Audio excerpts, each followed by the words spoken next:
with me here, my CECs and CEOs. And I'm here really this morning to reiterate my earlier message on the sexual exploitation of children. And I'm sure most of you saw the clip from the recent BBC expose that has really cast a dark shadow on our human rights record. As a woman, as a mother and governor of Nakuru County, I affirm that exploitation, and especially of our children, is a crime that will not be tolerated, it will not be excused or ignored under my leadership. I call for accountability at every level: family, community, and leadership. The ongoing investigations must lead to prosecution and a clear commitment to deterrence. I'm sure for those of you who saw the clip, which was widely shared on social media and in many platforms and everywhere, and mainstream media as well, you could clearly see the faces of those women who are narrating.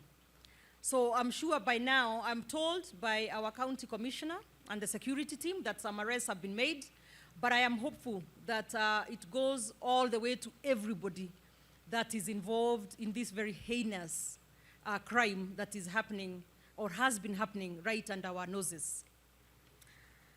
We must understand how this situation arose and identify the enablers, observers, and perpetrators. And I also want to speak to our community. By just watching and not doing anything is not okay. That could be your child, and there is no reason that we should not be able to raise an alarm when this sort of thing is happening, because I don't think that this could have been happening for that long without anybody being aware. And if true as told on the clips that we have seen, if for sure the police or whoever from law enforcement in that area had been informed back when this was recorded and nothing happened, no arrests were made or nothing happened to those officers, then I call upon the Ministry of Interior to do what they need to do, or the IG to do what they need to do, because this is not okay at all. So at the same time, I'm working with national government officials to ensure survivors receive medical care and psychosocial support. Prevention is equally critical. We will use all available social and formal structures for education and surveillance, fulfilling our responsibility not just to respond to abuse, but to stop it before it occurs. Everyone has a role to play. We must not leave this intervention to the police and social workers only, but if you see something, you need to report it. Ending this sexual child exploitation is not a campaign, it is a permanent priority. To this end, I'm appointing a permanent committee to work with national government officials, starting in Mahiu and extending to all parts of the county where such abuse may be occurring.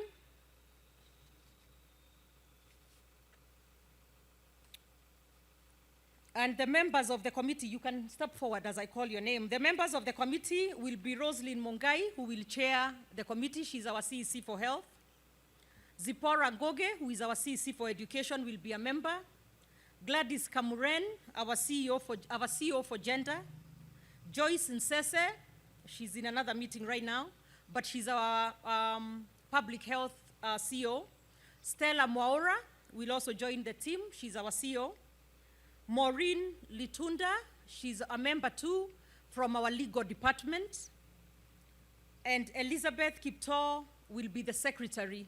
She is in the nursing, public health director. She's a public health director. She may not have been here this morning, but she'll also join the team. And the reason I say this is because we know that it's not an isolated incident in Mahiu, as now the little investigation so far that has taken place has come to reveal. So this committee will visit Mahiu and in collaboration with relevant stakeholders, gather detailed information on child exploitation. Number 2, they will identify the root causes of the practice. They will engage stakeholders on sustainable solutions. They will submit the report to me by the 5th of August, 2025. We shall then implement the proposed measures in Mahiu and roll out the initiative across the county. And this will include Kikope, where I'm hearing or I'm told that we may have such problems, such lawlessness or such illegal activities happening. So Kikope, Salga, Total, and other Longonot, and also other areas along the northern corridor. The committee will work with existing resources, mechanisms, and structures across all departments. And they'll also work very closely with our security committee of the county. And once the report is brought, we shall also be having a very big stakeholders meeting drawn from parents, clergy, teachers, business community leaders, and just leaders across the county in the communities, so that we can really get ahead of this and make sure that this never happens to any other girl or boy, for that matter, in this county.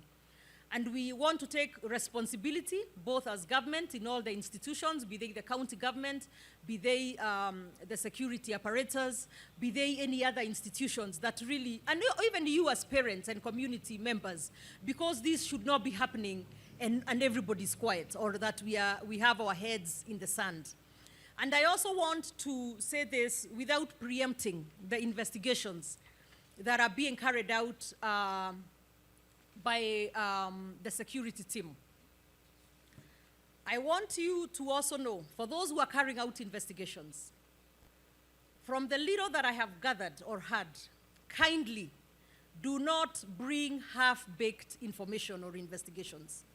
We are here saying we are ourselves ashamed as this has happened in our county, and so should you be. And that is why I say so should be the community as well and everybody else involved. Every grown-up really around that area who has known and said nothing. But I also want to make sure that we are not covering up for anybody or for anything. We shall not look at who delivered the story. We shall actually get to the root of the problem. Those who have committed the offenses must be prosecuted, and now I'm talking to the DPP as well, once the investigations are done. We have no room to save anybody. There is no room to not prosecute to the harshest extent of the law those who have been doing this to our little girls. And for you, the little girls who have had to undergo this, be it in Mahiu, be it in Kikope, be it in Salga or anywhere else, I want to tell you that we hear you, we see you, and my team is not out here to criminalize this for you. We are actually here to help you, to work with you, to get you the health services that you may need, the psychosocial services that you may need, to get you back in school if that is what you will need, and also, if possible, to even help you. We do have enterprise funds, we have Wezesha funds in the county, to even help you get, for the parents, if they are not able, get little businesses going, or whatever it is that we would need to do to make sure that these children are not out there being taken advantage of. And for the woman that I saw on the clip talking about you can get these kids by just lying to them to come get a sweet, shame on you. And you should be prosecuted, and you should never, for the rest of your life, see life outside of jail. You need to be in jail forever, you and your colleagues and those who are doing that. And do not bring that story that I have heard about it was a movie you are playing. We are not stupid, and we will not accept that. So for me, media this morning, really that was all that I was here to talk about, and to let you know, for those who are watching, that there is help on the way, and that I want you to be able to reach out. I think we should have a number where any of our victims, and we are doing this anonymously, nobody will be paraded, that will not be revealed. We are doing it anonymously. I have also talked to some of my friends who run rehabilitation centers. So for those who even need to go to those rehab centers, we are ready for that as well. But that will be based on the report that is brought to us. And this number, any victim can call, and we shall provide you the support that you need, or anyone who has something they need to report about a specific area with this sort of thing happening. And by the way, we shall also, once this is done as far as my Mahiu, we shall also expand expand and do beyond the sexual exploitation to also having child slavery, which I'm also being told is happening in some corners of the county. So this will not be just a campaign or something that we come here and talk to you about, but something that is long-term, something that will be ongoing, where we shall be helping those who need the help, the victims, but also making sure that the culprits are prosecuted without mercy. First of all, thank you very much for noticing the ladies back here. It was actually not sexualized, but more based on who holds a specific position. For example, I needed the CEO, the chief officer for gender, and it happens to be Madam Cameron. I needed the CEC for education because, as you heard, a lot of this, because these are young children, I need them back in school. It happens to be a docket that is held by CEC ZP. I needed health to be very involved because you can imagine the health part in all this. And that happens, the CEC happens to be Roslyn, who is a lady. I needed CEO Stella because she's also a lawyer in all this. And so she happened to be here as actually, I think she may be the only lawyer in my cabinet, other than myself. And then the director of public health actually happens to be a lady. My public health CEO happens to be a lady. I actually think you need to congratulate me for having very many ladies in very strong dockets across the county. But I also agree with you, Bwana Kioko, we cannot leave out the part of the other gender in this. But I want to tell you the committee will not have an angle to women looking at the issues from a female perspective. It's just really, it affects the ladies as the victims in this case mostly. But I have also been saying, let us be careful and let us be open-minded and know that even little boys are being abused in our communities. So that's also another big issue. But they're also mothers. So I know they'll be able to balance this. On the issue of the lady who is rescuing, that is, I believe, one of the persons that the committee will be sitting with and helping in figuring out what we need to do post-rescue and in how to rescue and how to reach these girls.